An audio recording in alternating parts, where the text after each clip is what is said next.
बकरी रिक्शा वाला। गंगापुर नाम के एक गांव में गंगाराम और गायत्री का एक जोड़ा रहता था।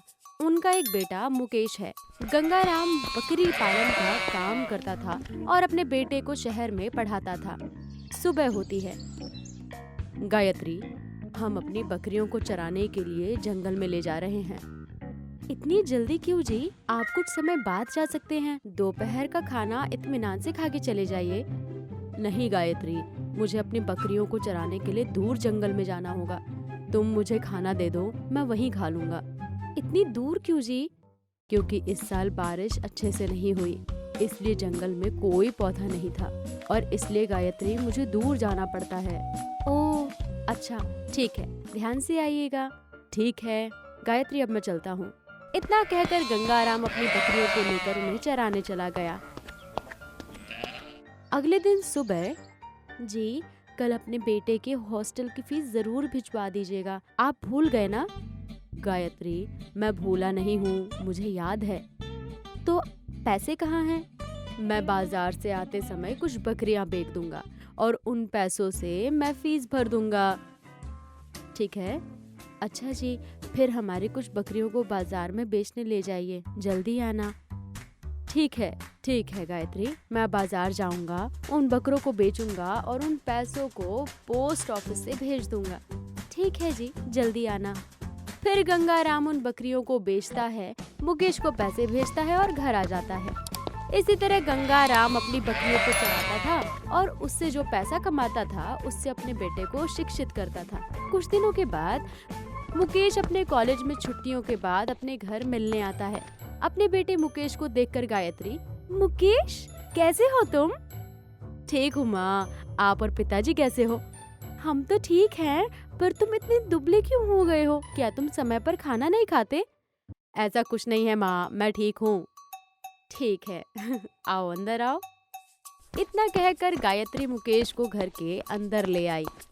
कुछ देर दोनों में बहुत सारी बातें हुई। उस दिन शाम को, माँ पापा अभी तक क्यों नहीं आए? इन दिनों तुम्हारे पिता हमारी बकरियों को चराने के लिए घने जंगल में जा रहे हैं। यही वजह है कि वो इन दिनों लेट घर आ रहे हैं। इतनी दूर क्यों जा रहे हैं माँ? इस साल अच्छे से बारिश नहीं हुई, इस वजह से जंगल में पेड़ पौधे नहीं।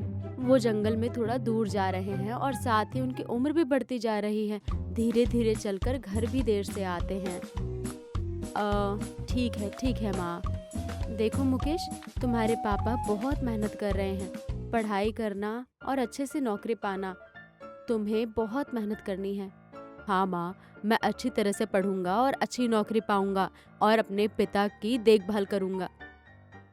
मुझे पता है, मुझे बहुत खुशी हुई तुमने ऐसे शब्द कहे।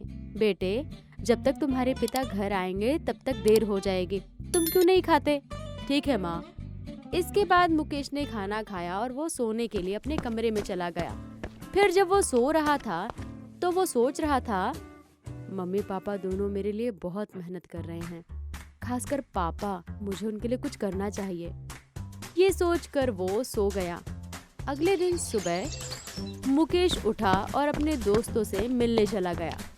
तभी उसने एक बैलगाड़ी को उधर से गुजरते हुए देखा तो उसके मन में एक विचार आया कि बकरी का रिक्शा बनाऊं ताकि उस पर पिताजी बैठकर जा सके और वो बकरियां पिताजी को खींचकर जंगल में ले जाएं। इसके जरिए पिताजी को तनाव भी नहीं होगा।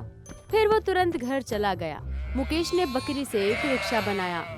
फिर मुकेश ने वो रिक्शा अपने पिता को दे दिया। फिर उसने अपने पिताजी से कहा, पापा, आज से आपको हमारी बकरियों को लेकर जाने की जरूरत नहीं। खुशी की बात है कि आप इस बकरी रिक्शा में जा सकते हैं। ये बकरियां आपको घर से जंगल और जंगल से हमारे घर तक आराम से लेकर आएंगी। तब गंगाराम को उसके लिए बहुत खुशी हुई कि उसने इस रिक्शा को बनाने में बहुत मेहनत की और उसे गले लगा लिया। जो आप मेरे लिए कर रहे हैं पिताजी, वो इसके सामने कुछ भी नहीं है। तुम्हारे बाप बेटे के संबंध को देखकर मुझे बहुत प्रसन्नता हो रही है। उस दिन से गंगाराम उस बकरी रिक्शा में जंगल में चला जाता था और वो बकरियां उसके पीछे पीछे चलती थी और गायत्री और गंगाराम दोनों खुशी खुशी रहने लगे।